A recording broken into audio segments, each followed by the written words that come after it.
Rebeca, o que é uma falsa doutrina para você? Bom, para mim, a falsa doutrina é tudo aquilo que é ensinado que ou contraria ou invalida aquilo que nós sabemos que é a verdadeira palavra de Deus.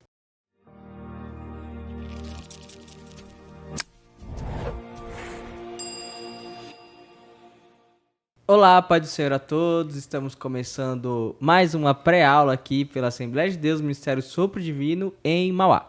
Para quem não me conhece, eu sou o Kelvin, professor de Escola Dominical. Estamos aqui com mais uma lição desse trimestre e estou aqui do lado com a Rebeca. Paz do Senhor a todos. Para quem não me conhece, eu sou a Rebeca. Também sou professora aqui na AD Sopro Divino, na sede. A diferença é que eu sou dos adolescentes, então cada um aí no seu ramo. Mas a gente tá junto nessa. Bom, estamos aí com mais uma lição da revista, né? Hoje iremos falar da lição 4. Hoje eu estou aqui junto com a Rebeca para me ajudar nesses comentários dessa lição. Uma lição muito interessante, ainda mais porque nós estamos aí nesses dias aí discutindo o que é doutrina e o que não é doutrina, né? Todos Sim. devem estar sabendo como isso está muito em alta, fervendo, borbulhando sobre as discussões e os fóruns evangélicos, os fóruns cristãos. E vamos falar um pouco aqui então sobre a lição 4, que é jovens que mantiveram firmes na doutrina. Só que, diferente das outras lições, o professor aqui, não sei se a Rebeca teve o mesmo pensamento que eu, mas o professor, o escritor da revista, né, ele só deu ênfase pouca aos jovens, né? Foi mais no primeiro tópico. Só no primeiro tópico que ele dá essa ênfase para falar um pouco desses jovens e o resto foi para falar da falsa doutrinas, né? Então, meio que o tema principal dessa lição é falar sobre a falsa doutrina e como podemos combatê-la. Lembrando que a revista, nesse quarto trimestre, vai falar muito sobre a doutrina, né? Então, já vamos aí para o textuário que diz: "E se não fica sabendo, ó rei, que não serviremos aos teus deuses, nem adoraremos a estátua de ouro que levantaste." Isso está em Daniel, capítulo 3, versículo 18. O resumo da lição diz: a confiança em Deus e o compromisso com a sua palavra contribuem com a manutenção da fidelidade do crente. E os objetivos é conscientizar a importância da firmeza doutrinária, né, que aí sim falaremos dos jovens, saber o que é preciso para identificar e confrontar as falsas doutrinas, que é um tema que está borbulhando muito nesses dias, né, e compreender o que é viver a verdadeira doutrina. A leitura bíblica em classe está em Daniel, capítulo 3, dos versos 7 ao verso 12. E a introdução ela diz: na lição deste domingo, vamos discorrer a respeito dos conflitos do cristão com ataques à verdadeira doutrina. Tomaremos o exemplo da vida dos jovens judeus, Sadraque, Mesaque e Abednego, inseridos na cultura babilônica, permaneceram firmes no propósito de honrar a Deus. A lição também trata sobre a firmeza doutrinária, os ataques das falsas doutrinas e como viver a verdade da palavra de Deus. O objetivo é fazer você perceber que vale a pena ser fiel a Deus e a sua palavra em meio a uma geração inimiga. Então assim, Rebeca, é muito importante, né, vivermos aí, nós iremos ver durante essa lição o quão importante é e o quão e quanto ajuda, né, a vida do crente ali viver a sã doutrina e tentar viver uma vida pautada na verdadeira doutrina, né? E os benefícios que isso traz na vida do cristão. Sim, aqui é que a gente vai tratar bastante sobre posicionamento, né? A gente vê aqui já os jovens, eles são exemplos de posicionamento, então nós veremos mais isso aqui um pouquinho no tópico 1. Porque no tópico 2 e 3, como o Kelvin falou, aí já entra, não foca tanto nos jovens, mas foca mais em nós, como igreja, que também devemos nos posicionar. Então é aí que a gente tem um exemplo e aí depois a gente tem uma aplicação das nossas vidas aí cotidianas. Isso, é importante nós levarmos isso em consideração dentro dos objetivos, né? Então já vamos ao primeiro tópico, que diz firmeza doutrinária. O primeiro subtópico é jovens sob pressão, né? É muito importante nós entendermos logo no começo a situação em que esses jovens eles estavam neste período em que eles são abordados, o contexto desses jovens dentro do período que é falado, e para mostrar que assim não foi fácil a situação que eles estavam, e mesmo assim eles seguiram firmes, né? Então, o primeiro destaque que eu coloco dentro desse subtópico é os jovens têm um destaque na Bíblia principalmente pela firmeza na verdade de Deus em um local hostil. Ou seja, não existia só aqueles 4 jovens dentro dali que foram levados cativos dos judeus, né, dos hebreus. E sim, existia mais jovens hebreus ali que foram levados cativos. Mas por que a Bíblia dá destaque para esses 4, Rebeca? Porque eles foram aqueles que se destacaram. Eles se destacaram dentro da situação em que eles estavam. Eles estavam em uma terra distante, uma terra estranha, longe de todo mundo, e mesmo assim eles se mantiveram firmes, mostrando que é por isso que eles têm esse destaque dentro da Bíblia, porque eles são exemplo para muitos jovens. Sim, até porque aqui já entrando no ponto chave 2, né, que eles estavam longe de casa dos seus familiares, então eles estavam sendo testados e aprenderam a respeito de Deus e do seu povo. Então aqui a gente vê que eles tinham a oportunidade de, assim como os demais que também foram levados cativos, de poder se deixar falar, olha, minha família não tá comigo, eu tenho meus amigos aqui, mas eu não tenho aquilo que eu tinha, eu não tô vivendo mais a minha terra, então eu posso fazer o que eu quiser aqui e ninguém tá me vendo. Mas eles não pensaram dessa forma, muito pelo contrário, eles se posicionaram e ali o que tava em jogo era a cabeça deles. Então a gente vê realmente como são jovens exemplares, porque eles não se deixaram levar pelas doutrinas humanas, pelos ensinamentos que estavam sendo trazidos a ele ali. Então, por aquilo, a opção que você tem, você vai se prostrar ou você vai morrer. E eles falaram, olha, vou morrer. E não precisaram falar isso, eles apenas demonstraram isso com atitudes. Então, aqui a gente vê exemplos, sabe, de que o local onde você está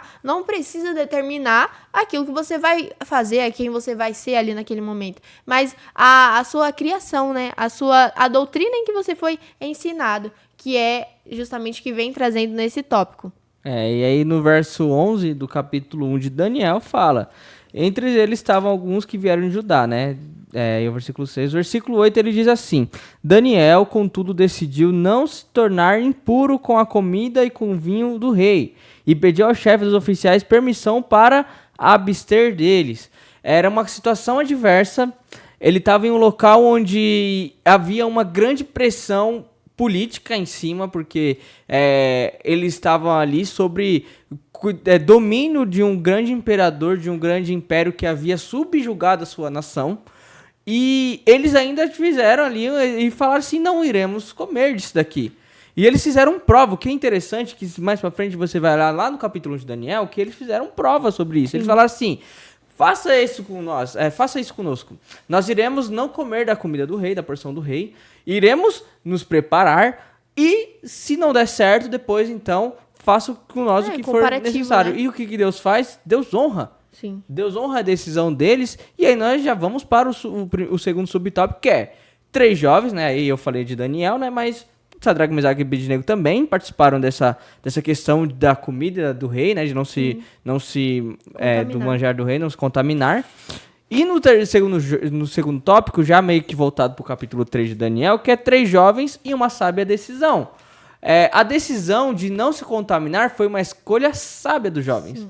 Então o escritor aqui ele já deixa bem claro que não se contaminar com a porção do rei, não se contaminar com o manjar do rei, foi uma decisão sábia. Assim como o jovem hoje, que busca viver uma vida em santidade e busca a sã doutrina, busca viver uma vida com Deus, é uma sábia escolha. Nós tivemos aí uma doutrina esses dias com o nosso pastor Rigonato, onde ele fala sobre os frutos, né? E o quão importante é os frutos, porque assim, o fruto faz com que nós vivemos uma vida diferente das outras pessoas e faz com que nós tenhamos destaque. Esses jovens, eles tiveram destaque não somente dentro da Bíblia, mas eles tiveram destaque dentro da Babilônia. Depois, Daniel também se destaca na Pérsia porque ele era diferente. Sim. Ele era diferente, ele vivia uma vida em santidade. Porque é bem, acho que bem óbvio, assim, quando você vê uma pessoa que ela é cristã, que ela segue verdadeiramente, né, a palavra do Senhor, ela segue verdadeiramente a doutrina cristã. Porque ela tem, além do brilho, ela é muito sábia na hora de tomar as decisões. Então, não necessariamente é uma pessoa desesperada para tomar decisões, porque isso também envolve uma tomada de decisão. Às vezes você precisa ser rápido, mas às vezes você precisa ser analítico. E ali naquele momento, a gente já entende, olhando o capítulo 3 de Daniel e analisando o capítulo número 1 também, que sabe as decisões, elas não é de um dia para o outro que você vai tomá-las. Então, às vezes as pessoas pensam assim, olha, eu vou pedir sabedoria pra Deus, e aí no momento certo, assim, sabe, quando tiver uma super decisão pra tomar, vem a sabedoria do céu divina e o milagre acontece. Não é. Então não é eu pedir sabedoria pra Deus hoje e amanhã eu já vou, aqui. Aí chegou uma situação e eu tomei a decisão igual Salomão. Então não é assim que funcionam as coisas. Isso, como o Kelvin falou, começa nas coisinhas pequenas. Até porque no momento que você pede sabedoria pro Senhor, você tem que entender, vai vir os conflitos, justamente pra você ser treinado. É como um atleta hoje que ele compete, então, em Olimpíadas, em disputas que precisa de alto desempenho. Ele não vai começar fazendo aquele, por exemplo, um corredor. Ele não vai fazendo uma corrida de um percurso longo de um dia para noite. Ele precisa de preparo. Então, assim são as sábias decisões. Você precisa de preparo. Você vai ser preparado aos poucos. Então, em pequenas decisões, você vai começar ali a tomar essas decisões sábias. E aí, no momento que vier uma grande decisão que você tiver que tomar, você já vai saber lidar com isso, porque você já foi treinado. Então, eu também acredito que isso aconteceu antes até de Daniel 1, porque você imagina, ali naquele momento, muito jovens. Então, você poderia querer comer do mesmo banquete que eles, porque era agradável, era a mesma coisa que vinha para o rei. Mas ali eles tomaram uma decisão que foi crucial, e ali já foi o pontapé de diferença para eles, que deu notoriedade para eles ali já naquele momento. Então, isso não necessariamente começou ali, mas podia ter começado em pequenas decisões quando eles estavam ali na terra deles. Então, ali foi a oportunidade que eles tiveram de tomar uma grande decisão, que começou ali em Daniel 1, em Daniel 3 a gente vê o cumprimento e aí a decisão maior ainda, porque como eu falei do primeiro ponto, eles ali era uma questão de vida ou morte, e ali eles estavam sob pressão, mas eles fizeram uma ótima decisão. Lembrando que o caráter, ele é construído, né? Sim. O caráter, você não tem lapsos de caráter. Por exemplo, por isso que o escritor, quando ele fala de precisa tomar sábias decisões em momentos simples, para que os momentos difíceis sejam mais fáceis de tomar essas decisões, é um troco que você recebeu errado. Sim. E você vai lá e fala, moço, o troco veio errado. E aí a pessoa olha e fala assim, nossa, geralmente não, né? Isso não acontece, né? Dificilmente acontece. Às vezes é 15, 10 centavos, sei lá, e você devolve, já é um diferencial. Porque para muitas pessoas poderia não ser nada. Isso. Mas já demonstra sobre quem você é também. Isso. E aí que tá. Você não aceitar esses troquinhos, quando você vira um político, vamos lá, um jovem que quer ser um político, não vai aceitar propina. Sim. Entendeu? Ou então, você não mentir num trabalho, mais pra frente vai fazer com que você tome decisões que façam com que você está entrando numa situação assim, não tome essas decisões. Então, e é outra coisa, né? E aí vem outro destaque desse subtópico, que é a firmeza doutrinária permite ao cristão tomar sábias decisões. Você só toma sábias decisões quando você tem certeza naquilo que você crê. Sim. Então, assim, jovem, estude a Bíblia. Busque entender o que Deus quer na sua vida.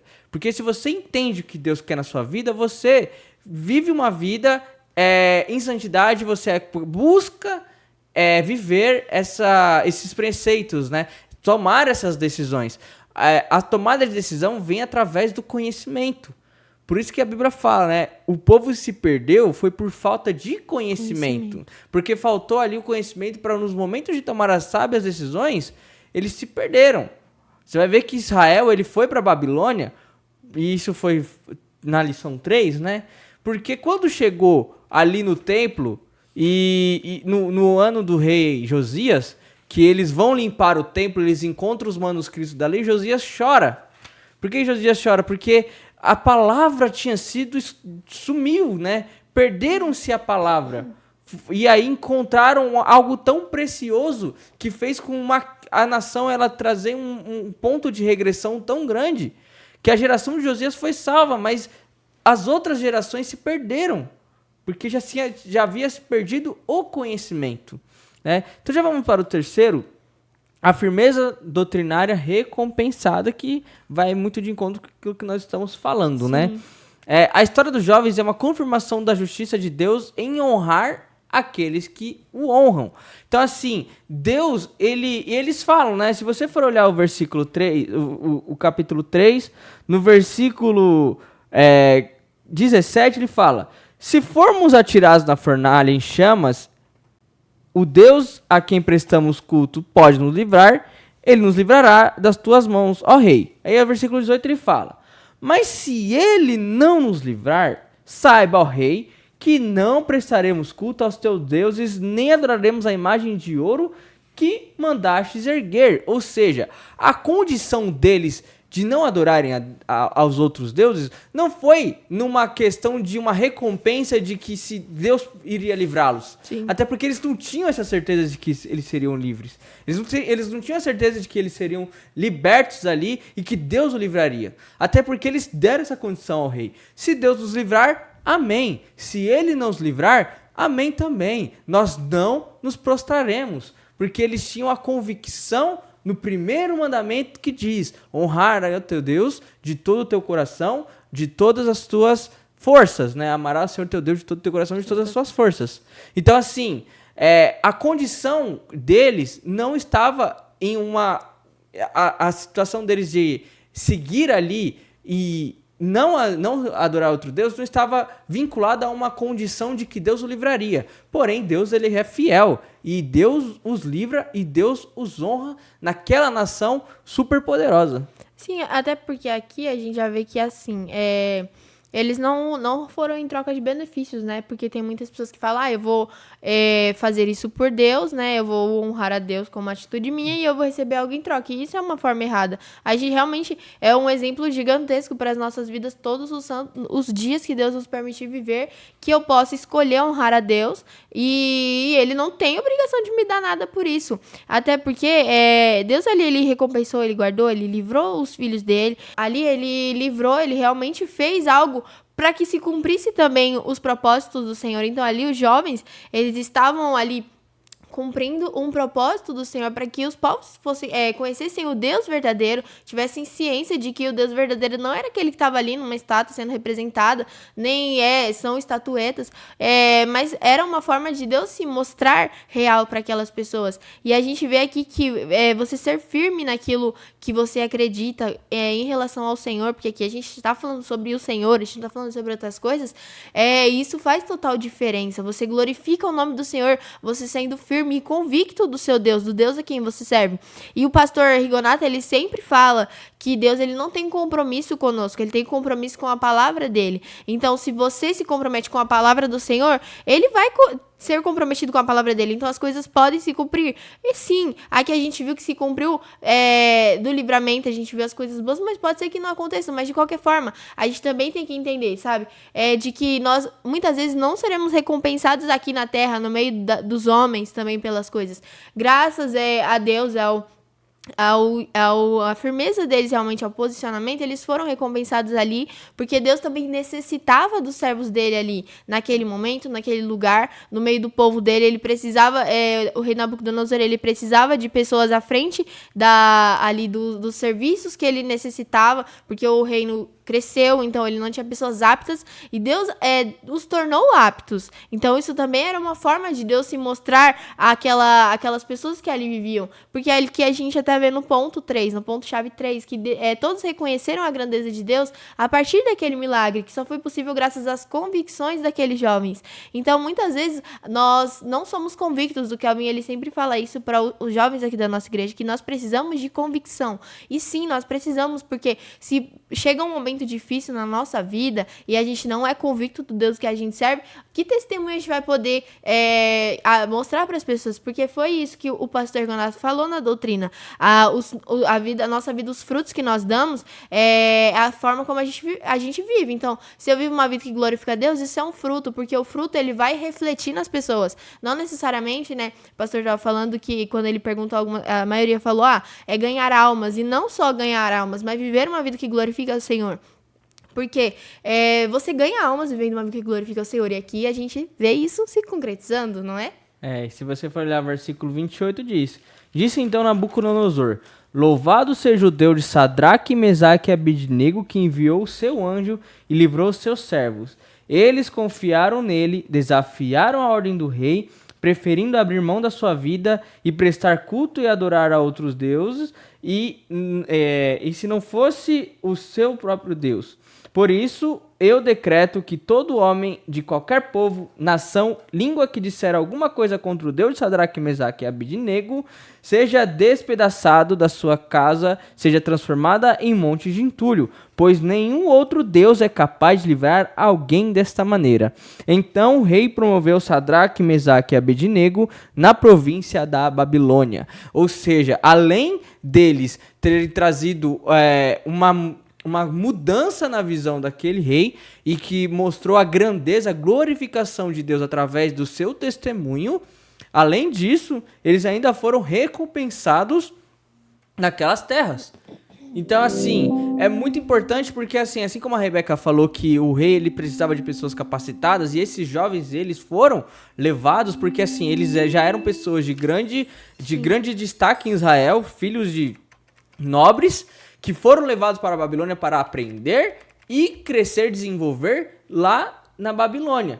E assim, no momento em que eles mudam ali, eles têm esse momento que acontece esse fato, é muito mais fácil para o rei Nabucodonosor colocar eles como pessoas de destaque. Sim. Porque mostra que eles são convictos nas suas decisões e que eles não vão decepcionar o rei nem decisões que eles forem tomar. Então, assim, é muito importante nós termos isso em consideração, que às vezes Deus ele compensa, ele compensa, às vezes não, ele sempre compensa o homem que é fiel a ele, e como a Rebeca falou, talvez não seja nessa vida, mas seja no futuro mais jovem. Eu vou falar uma coisa, jovem. Deus ele abençoa aquele que é fiel. Sim. Então, assim, talvez você seja fiel no pouco ali, no seu emprego, Deus vai abençoar, Deus vai te guardar, Deus vai te livrar. Talvez quando tiver uma lista de corte você não seja mandado embora. Por quê? Porque Deus está com você e porque você é um bom funcionário. Porque aquele que segue os preceitos da Bíblia vive uma vida moralmente reta. Sim. Vivendo uma vida moralmente reta, ele tem só vantagens. Porque as pessoas, elas têm confiança em pessoas que são moralmente retas, né? Que vivem uma vida moral, uma boa vida moral, né? É que hoje isso é bem difícil de se encontrar, né? Então, quando as pessoas veem que a pessoa tem uma postura, um caráter que aqui a gente vê nos jovens. Então, você tem um caráter reto, uma postura reta, então você é vista pelas pessoas, por mais que você pense que não. Se você tem a oportunidade de fazer algo errado e você não o faz, você acha que ninguém viu, mas alguém sabe, alguém viu. Se Deus quiser revelar, alguém também ele pode. E isso faz total diferença. Então, não pense que você é um bobo, né? Que você está sendo passado para trás por você ser correto. Muito pelo contrário. Se os homens não te veem, Deus ele te vê, assim como ele viu aqueles jovens lá na Babilônia. Eles estavam distantes de todos, mas em momento algum eles titubearam em deixar de adorar ao Senhor, em deixar os preceitos do Senhor. Então, se você tem a oportunidade, seja fiel. Na própria Bíblia fala, né? Seja fiel no pouco e no muito te colocarei. Então, não faça isso como uma barganha, mas entenda que se você é fiel, se você tem compromisso com a palavra de Deus, o Senhor ele tem compromisso com a palavra dele e ele pode te recompensar também. Aí aqui nós já passaremos também para o subtópico, para o tópico 2. Então, fechando a cortina aí, sim, né? As cortinas dos jovens, que agora acabou, não vamos falar mais sobre eles. Vamos falar então agora sobre as falsas doutrinas, né? Então, o segundo subtópico é confrontando a falsa doutrina. Como eu falei assim no começo da aula, é um tema que está pegando muito fogo aí no meio evangélico. Trending Topics. Trending Topics devido a uns fatos que aconteceram aí. Não precisa ficar falando do que aconteceu, todos sabem. Mas é importante nós entendermos o que é uma falsa doutrina, né? E aí, então, o escritor ele fala a falsa doutrina. Então, já vamos fazer a contextualização da falsa doutrina. Então, falsas doutrinas são ensinos que contrariam ideias vitais à fé do crente. O que é interessante, então, é nós entendermos que, assim, o que a Bíblia diz? Se você vai contra aquilo que a Bíblia diz, um exemplo, nós todos cremos que Cristo ressuscitou no terceiro dia. Sim. Só que existem linhas doutrinárias que dizem que Cristo não ressuscitou, que ele ainda continua morto. Ou seja, é uma falsa doutrina que, assim, ela é tão pesada que ela vai totalmente contra o resto do plano da salvação. Sim. Porque se Cristo não vence a morte, logo o seu sacrifício não foi completo. E o que nós cremos, né? E aí, irmãos, eu trouxe aqui alguns livros para vocês depois estudarem, né? Como nós estamos falando de uma revista da CPAD, e eu acredito que se você está nessa aula é porque você é um cristão que frequenta uma Assembleia de Deus, porque a revista da CPAD é voltada para a Assembleia de Deus. Então, irmãos, temos que ler a Declaração de Fé das Assembleias de Deus, que diz aqui, e assim, declarações de fé não são outras doutrinas, né? Não é outra fonte de doutrina. Que é assim que tá, né? O que acontece? O que é uma falsa doutrina? É quando você tem uma outra fonte de doutrina, além da Bíblia. A declaração de fé, ela até diz aqui, ó, no finalzinho do livro dela, que ela fala assim, ó, credo, confissão de fé e regra de fé, ou declaração de fé são interpretações autorizadas das escrituras, aceitas e reconhecidas por uma igreja ou denominação. Então, as declarações de fé, elas são coisas que como nós compreendemos dentro da Bíblia, e nós, então, temos aqui para que você possa lê-las, né? Ou seja, houve uma necessidade, e assim, você vai ver declarações de fé de todas as denominações, presbiterianas, as metodistas, você vai ter isso nas batistas, e nas Assembleias de Deus nós temos, então, ela foi escrita em 2017, onde houve uma necessidade de que nós tivéssemos a nossa doutrina catalogada. Então, Sim. Nós temos catalogado aqui a Declaração de Fé das Assembleias de Deus. E se você for olhar aqui, por exemplo, um tema, salvação, né? Que é um tema que é base da nossa doutrina, a salvação. E ela fala aqui, ó, salvação, na página 111 da Declaração de Fé das Assembleias de Deus, ele diz assim, ó, página 111, cadê? Página 111, aqui.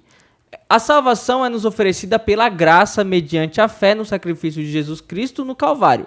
Ela é eterna, completa e eficaz. Ou seja, qualquer declaração que diz que a salvação na cruz foi incompleta é uma falsa doutrina.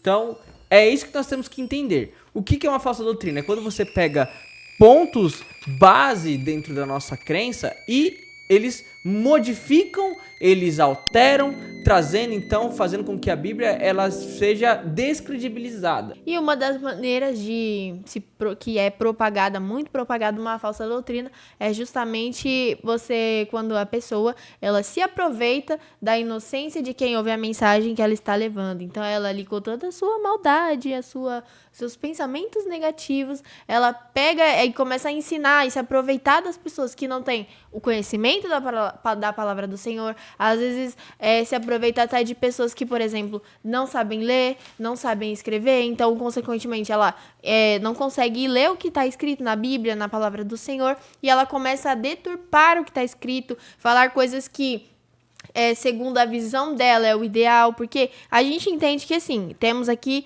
doutrina das Assembleias de Deus, certo? Tudo tem que ser baseado na palavra do Senhor. A base é a Bíblia. Fora disso, é falsa doutrina. Então, eu não posso pegar aqui a Bíblia e falar, é claro, você pode contextualizar. Então, se você está na administração, você pode trazer a sua visão sobre isso, mas você não pode sair pregando isso como se fosse uma verdade absoluta. Porque hoje a gente vê que isso tem acontecido. Então, as pessoas, elas não se importam se elas tiverem que ir contrariar, contradizer ou maldizer a palavra do Senhor, os escritos sagrados, para falar algo principalmente em benefício próprio. Então, hoje tem muito disso. As pessoas querem se beneficiar e elas não se importam se elas tiverem exatamente que fazer isso. Usar da inocência das pessoas para benefício dela, então deturpando a palavra do Senhor e se aproveitando das outras pessoas. Já vamos para o segundo subtópico, então, a falsa doutrina e os seus males, né? Sim. A falsa doutrina é um veneno que destrói a saúde de uma igreja. E aí, Rebeca, se você for ver aqui, Paulo já adverte isso lá em Atos, capítulo 20, versículo 29, que diz: sei que depois da minha partida, lobos ferozes penetrarão no meio de vocês e não pouparão o rebanho. E dentre vocês mesmos se levantarão homens e que torcerão, né, mudarão a verdade a fim de atrair os discípulos. Ou seja, é algo interno que viria para poder destruir a sã doutrina, e é como diz, é um veneno que destrói a saúde de uma igreja, porque afeta os fiéis, que ali, por exemplo, existem muitos fiéis que eles têm ali a palavra do pastor como uma verdade. Então, se o pastor ele fala algo que é contra, ele tá matando uma alma. Ele tá fazendo com que uma alma vá pro inferno. Às vezes, né, dependendo do grau da crença ali, né, a pessoa acha que tá fazendo bem e acaba fazendo o que é errado.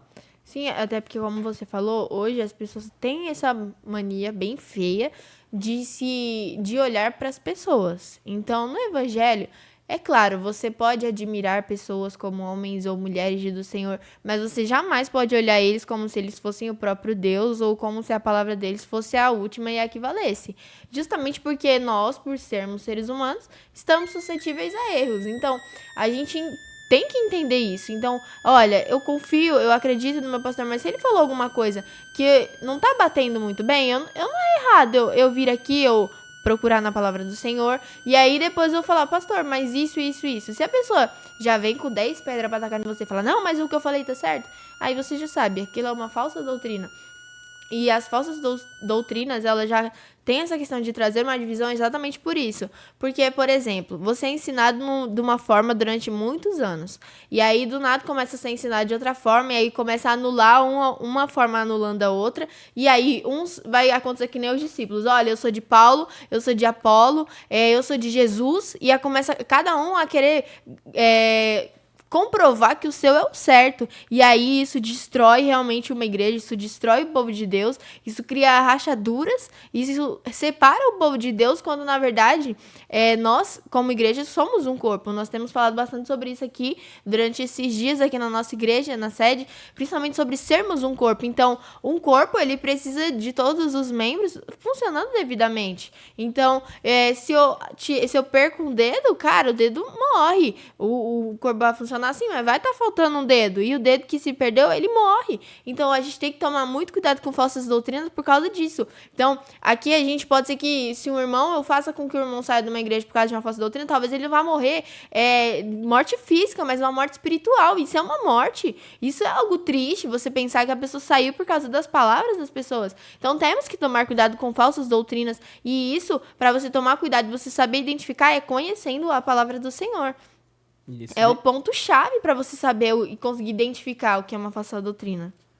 Ela adultera os fundamentos importantes do cristianismo, trazendo o sentimento de que a Bíblia não é suficiente. É um ponto aqui muito interessante nós trazermos e levantarmos, que é o seguinte: as falsas doutrinas, ela traz essa questão de adulterar a doutrina mesmo. Por exemplo, quando você tinha lá os gnósticos, eles diziam que o corpo ele não era necessário, né? O corpo ele não era importante, então o que você fizesse com o corpo não teria problema nenhum, né? E aí então fazia com que as pessoas fizessem o que quisessem com o corpo, né? Então se prostituía, bebia e fazia várias loucuras com o corpo. E aí Paulo fala: irmãos, não sabeis vós que esse corpo é templo do Espírito Santo?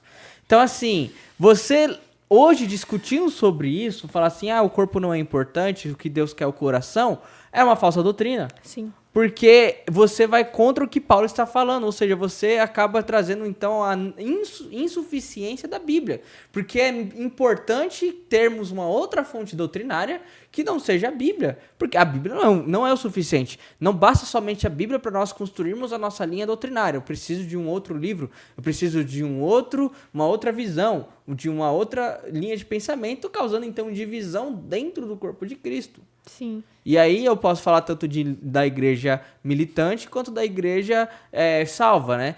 Porque eu posso trazer divisões dentro do meu prédio de igreja, como prédio, como posso trazer uma divisão dentro da igreja de Cristo, né?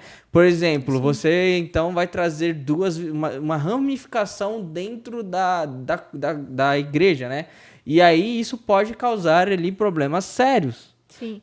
E é válido lembrar que, assim, questionamentos não é errado. É que a gente não tá falando sobre você questionar.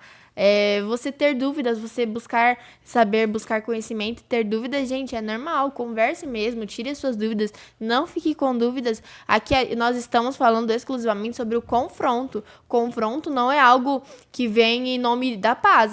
Confronto já é exatamente o contrário. Quando você confronta alguém, é porque você tem uma divergência de opiniões e aí você vai confrontar alguém porque você fala, olha, isso aqui eu acredito dessa forma e eu acredito que você está errada. Muitas das vezes a gente sabe que confronto não é algo bom. Então, é exatamente isso que nós estamos falando.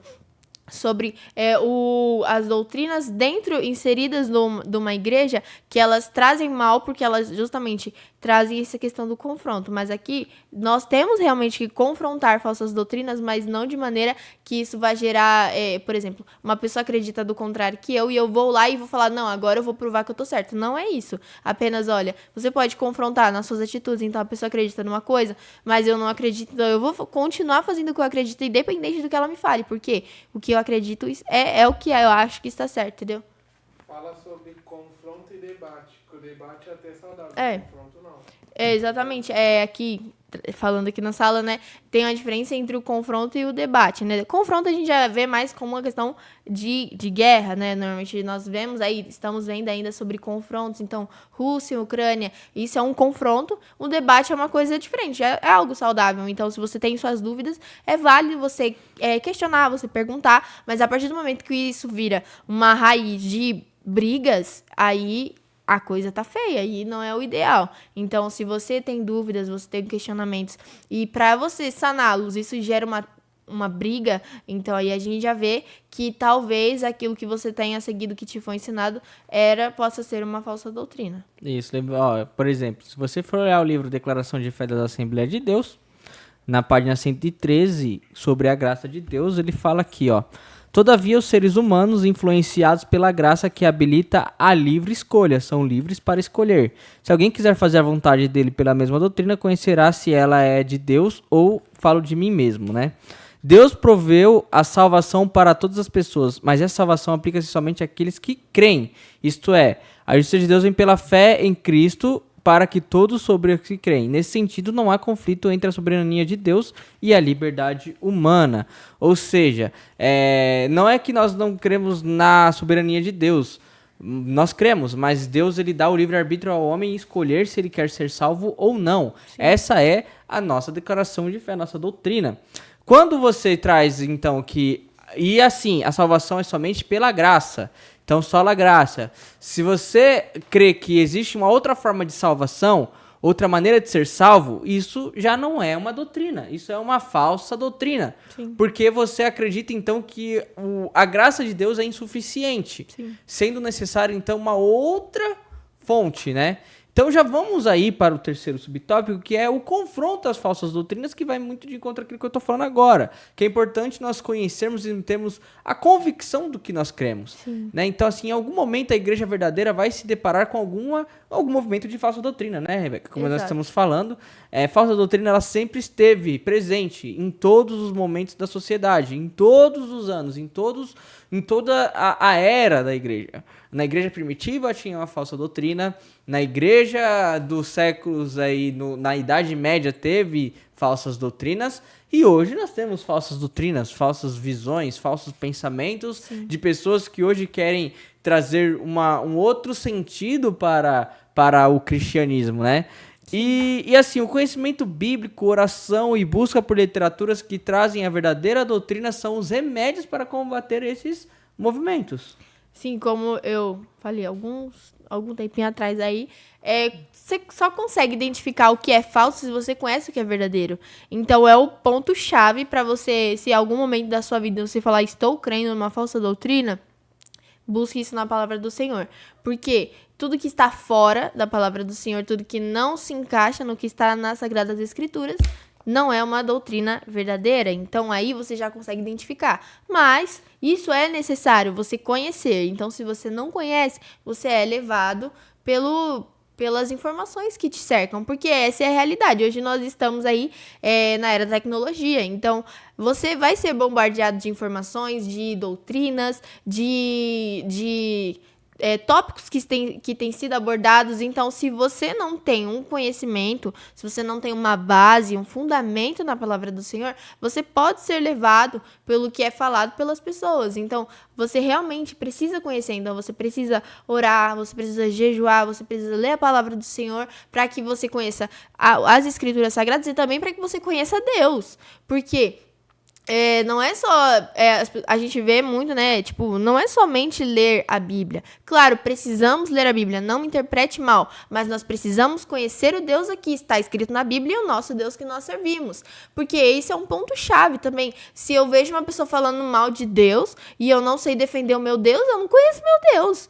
Então, porque muitas pessoas têm colocado adjetivos no Senhor, falado coisas sobre o Senhor que ele não é. Então, eu preciso conhecer o Deus a quem eu sirvo para que eu possa ser convicta do Deus a quem eu sirvo, para eu ter certeza da palavra dele, porque aqui a gente está falando das Sagradas Escrituras, é a palavra que vem do Senhor, inspirada por Deus. Então, o que eu falo, o que eu vivo não pode estar fora do que vem do Senhor. E é por isso que eu preciso conhecer a palavra do Senhor e conhecer ao Senhor a quem eu sirvo também.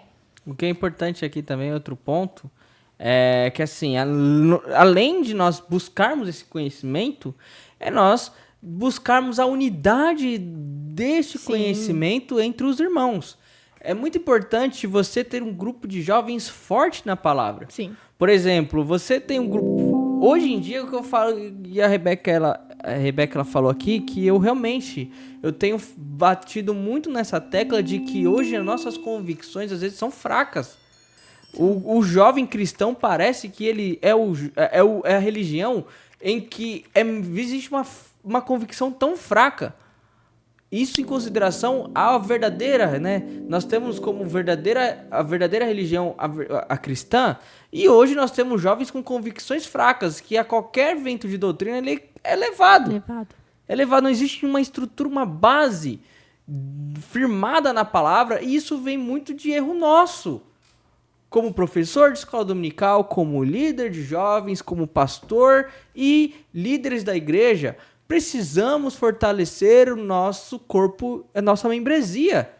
Nós precisamos orientá-los dentro da verdadeira doutrina. O pastor Rigonato, ele sempre fala, a Bíblia não fala, e o povo se perdeu porque faltou oração, o povo se perdeu porque faltou jejum. Não, ele fala, o povo se perdeu porque faltou o conhecimento da palavra. Oração é muito importante, jejum é muito importante, como nós falamos aqui nesse subtópico. Oração é importante, uma vida de jejum, uma vida em santidade, mas o conhecimento da palavra traz a base para você não ser levado para qualquer vento de doutrina. Exato. Então, assim, você quando não tem um conhecimento, você não está firmado na palavra, você é como aquele feno que está ali no meio da rua, que a qualquer vento ele é levado.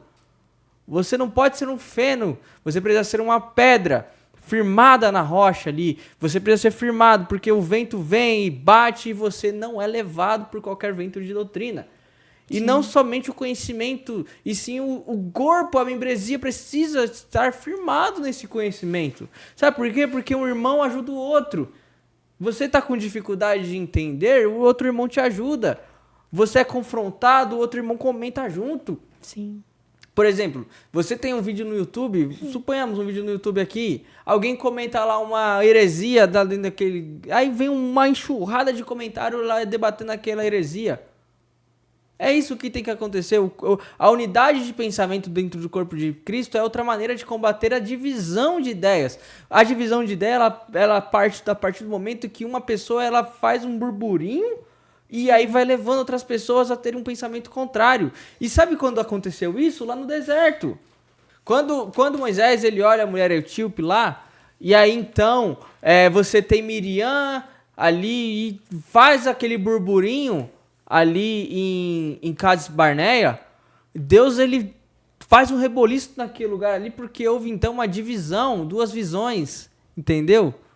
Sim. O outro momento também, quando Moisés está descendo ali e aquele povo faz aquele burburinho, então forma assim ali faz aquela estátua de aquele bezerro de ouro, e aí então ele chama Aí ele fala assim, quem está do meu lado, venha pra cá. E aí que o nosso pastor falando sobre o broquete, que foi o primeiro apelo, e aí vem a tribo de Levi, e aí então, né, aquele povo ali é dizimado, aquele que não aceitou, né? Deus, ele então tira ali a divisão daquele povo.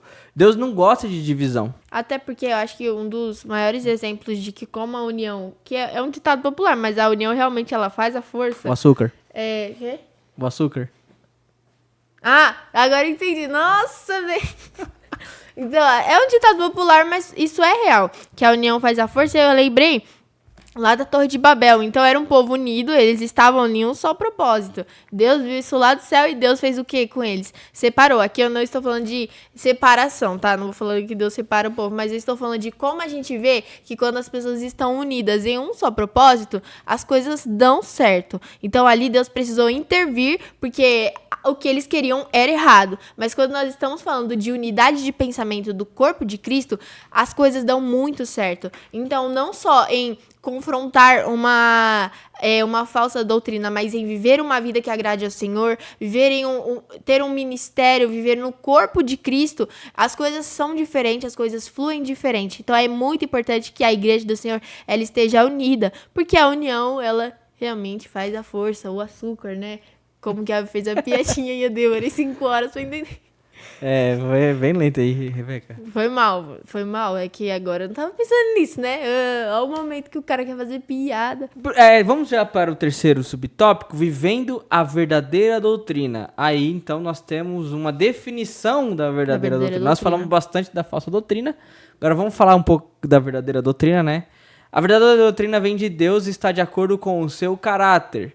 E aí outro destaque, sendo divina, a sã doutrina é composto tanto de elementos quanto de propósitos divinos. E o terceiro destaque, ele tem o objetivo de trazer a glória de Deus, a salvação do perdido e a edificação da igreja. Então, o que é a doutrina? A doutrina, ela reflete o caráter de Deus. Sim. Então, se Deus é amor, ele quer que nós amamos o próximo. E também ele quer que nós o amamos, assim como ele amou a igreja. Sim. Deus, ele é santo, então ele importa-se então que o homem seja santo, né? De uma forma santa. Isso é o que o pastor fala muito. Deus, ele coloca para nós uma responsabilidade muito grande sobre nós, né? E um patamar que nós nunca alcançaremos. Seja santo como eu sou santo. Ou seja, ser santo que nem Deus é um patamar muito elevado, né? Que só será conquistado no momento em que nós formos glorificados a perfeição, né? Plenitude, quando vier a plenitude. E uma forma de você identificar uma verdadeira doutrina, se em algum momento você tiver dúvida, é justamente isso, você olhar se isso reflete sobre Deus. Então, uma verdadeira doutrina, ela nunca será sobre o homem no centro, mas sim sobre Deus, porque Deus, ele é o centro de tudo. Então, nós existimos por ele, viveremos com ele, em nome do Senhor Jesus. Então, a verdadeira doutrina, o centro dela e a base dela sempre será Deus. Isso é uma coisa que não dá para se negociar. Então, sempre, a verdadeira doutrina, ela reflete, como aqui está falando, o caráter de Deus e exclusivamente Deus. Isso, é igual aí, abrindo lá as cortinas daqueles jovens eles seguem a doutrina, né? Sim. E isso traz glória, né, para Deus. Porque se você vive uma vida ali voltado na sã doutrina, você glorifica a Deus através das suas atitudes. E também o objetivo da doutrina é trazer a salvação ao perdido e a edificação da igreja, né?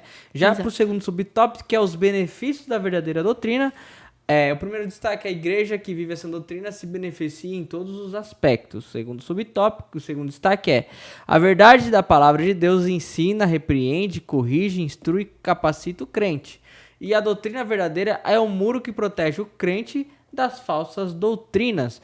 Então, o que é importante nós levarmos aqui é que a palavra de Deus, né, a base da doutrina, a fonte da doutrina, ela tem o objetivo de nos ensinar, nos repreender quando estamos errados, corrigir, recalcular a rota, né? Quando nós saímos da rota, ela recalcula a rota para nós e instruir e capacita o crente. Então, você está passando dificuldades, você está passando por momentos que você precisa de uma capacitação do céu, leia a Bíblia. Busque da Bíblia a sua rota, o seu auxílio, porque ela nos auxilia. Sim, a verdadeira doutrina também, ela nos permite viver um relacionamento pessoal e próximo com Deus. E isso reflete tanto na vida individual de uma pessoa quanto no coletivo. Então, todos desfrutam quando vivem em uma só visão, numa doutrina única que glorifique a Deus. Então, isso nos permite ter um relacionamento pessoal com o Senhor e isso nos traz muitos benefícios. Além, não falo só em coisas materiais, como a maioria das pessoas pensam, mas em vida espiritual. Então a igreja consegue desfrutar dos frutos do Espírito, a igreja consegue desfrutar das maravilhas e os milagres do Senhor quando ela está debaixo de uma verdadeira doutrina. E também, né, a verdadeira doutrina, ela nos protege das falsas doutrinas, Sim, né? com É certeza. importante nós levarmos isso aí para a vida, que assim, quando nós vivemos a sã doutrina, a falsa doutrina não vai nos atingir. Não. Nós não seremos ludibriados por uma religião ou por um pensamento totalmente fora da palavra de Deus. Por quê? Porque nós estamos embasados na sã doutrina e nós temos a convicção de que é verdadeira aquilo que nós cremos. Nós temos a fé de que o que nós cremos é o verdadeiro, né? Sim. E aí já vamos para o terceiro subtópico, que é vivendo a verdadeira doutrina, né? Nós já aprendemos o que é uma verdadeira doutrina, nós já aprendemos os benefícios que traz a verdadeira doutrina, agora nós vamos vivê-la, né? A prática da verdadeira doutrina. Então os apóstolos, eles se dedicaram muito à sua agenda para propagar a sã doutrina. Como nós falamos aqui em Atos, você vai ver Paulo falando isso para Timóteo, Paulo falando isso para Tito, Paulo ele falando isso para a carta de Coríntios, Paulo falando em todas as suas cartas o quão importante era viver a sã doutrina e também o quão importante é tomar cuidado com as falsas doutrinas, até porque eles eram todos os dias ali bombardeados por falsas doutrinas, levando em consideração que eles não tinham o Novo Testamento, eles não tinham o Novo Testamento, os evangelhos na mão. Hoje nós temos, Sim. né? Então, Paulo ele tinha um cuidado, um zelo muito grande, porque era muito perigoso. Porque assim, qualquer vento de doutrina levava, porque era pensamentos que ali as pessoas às vezes não tinha ali um bom firmamento ali dentro da palavra, até porque... E aí você vai ver muito o Paulo, tipo, ele faz a sua primeira viagem, ele entende como que tá o cenário da igreja primitiva. Quando ele volta, eles têm um concílio em Jerusalém para eles poderem firmar ali a sua doutrina. E você vai ver que é coesa a doutrina deles ali, né? Pedro, Paulo, Tiago, João, todos ali com as suas doutrinas coesas, dentro dos ensinamentos de Cristo, lá nos evangelhos. Então, assim, eles buscavam e dedicavam a sua agenda para propagar a sã doutrina. Sim, e é importante nós sabermos que hoje esse é um papel nosso.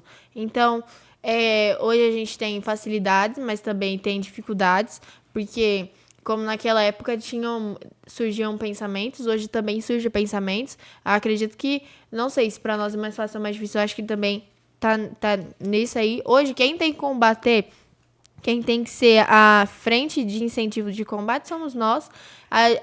Como eu falei, nós não devemos achar que isso tem que ser levado a ferro e fogo. Você tem que defender aquilo que você acredita, mas defenda isso com sabedoria. Então, você não precisa armar barraco com ninguém, você não precisa apontar dedo na cara de ninguém, querer gritar com as pessoas, você não precisa disso. Viva uma vida baseada na verdadeira doutrina que as pessoas verão, né, os frutos disso, verão as consequências disso, porque aqui até fala que a verdadeira doutrina, essa doutrina, ela fortalece as bases da fé e a constante preservação e promove uma saúde espiritual. Então, você viver debaixo dessa doutrina, da verdadeira doutrina, a sua vida é diferente, as coisas são diferentes, a forma como você age é diferente. Então, não pense que isso a gente fazendo isso, né, de combater essa doutrina, estamos dando legalidade, incentivando você a ir arrumar briga. Não é isso que estamos falando. Aqui a gente está falando, seja convicto do que você acredita. Não se deixe levar pelos caminhos, pelos atalhos que virão, por aquilo que te falarem. Mas, e se precisar, sim, você traga a sua linha de pensamento, traga a sua visão, traga aquilo que é verdadeiro, que é baseado na palavra do Senhor. Mas, gente, não precisa brigar com ninguém, por favor, em nome de Jesus, tá bom? Assim, seja sábio e realmente viva essa doutrina. Declaração de Fé da Assembleia de Deus, página 29, nós temos aí então a mensagem, que você vai ver aqui um trecho que diz assim: a Bíblia fornece-nos ainda conhecimento essencial e indispensável à nossa comunhão com o Pai Celeste e com o nosso próximo. Assim sendo, não necessitamos de uma nova revelação extraordinária ou pretensamente canônica para a nossa salvação e o nosso crescimento espiritual. Ou seja, a manutenção da sua doutrina, né, depende do encorajamento a cultivar uma vida de meditação à palavra de Deus. Ou seja, jovem, precisamos estudar a Bíblia, precisamos ler a Bíblia, precisamos promover essa leitura bíblia e também promover a saúde espiritual. Sim. Oração, jejum, consagração a Deus, uma vida em santidade, porque isso vai fazer com que nós vivamos a sã doutrina. E aí eu deixo aqui uma frasezinha assim, ó: viva a sã doutrina. Sim. Viva ela, tenha ela na sua mente. O pastor, ele fala muito isso, quando ele começou a ler a Bíblia, e ele amava ler a Bíblia, quão eu amo a tua palavra, assim como diz o salmista, e ele lia aquilo ali. Hoje nós temos um pastor aí que qualquer versículo bíblico ali, ele sabe de cor e onde está escrito cada tema, cada trecho, mas isso é muito baseado ao amor que ele tem pela palavra de Deus. Sim. Então, assim, jovens, vocês podem buscar um conhecimento, a palavra de Deus, busque, porque isso vai fazer com que vocês não caiam em falsas doutrinas. Amém? Vamos já terminar, Rebeca? Aqui sim, já sim. Na conclusão, que diz assim: nessa lição, aprendemos que Sadraque, Mesaque e Abidnego, diante da pressão babilônica e sob o risco da morte, decidiram manter-se firme na fé em Deus e no propósito de honrá-lo até o fim. Com isso, vivemos a necessidade de a igreja, por meio da verdadeira doutrina, confrontar a falsa, sempre com o objetivo de, à semelhança dos jovens hebreus, honrar a Deus acima de tudo. Legal, né, viver essa doutrina, né, Rebeca? Com certeza. Imagina se poder honrar a Deus a seu modo de viver. Tem coisa melhor que isso? Eu acredito que não. Não, eu já quero agradecer a todos, né, por esta aula. Agradeço novamente aqui a presença da Rebeca. Rebeca, quer falar alguma coisa? Rebeca, agradecer? Não, apenas agradecer pelo convite, né, pela oportunidade de estarmos aqui. Eu espero que essa aula venha abençoar a vida de cada um que assistir.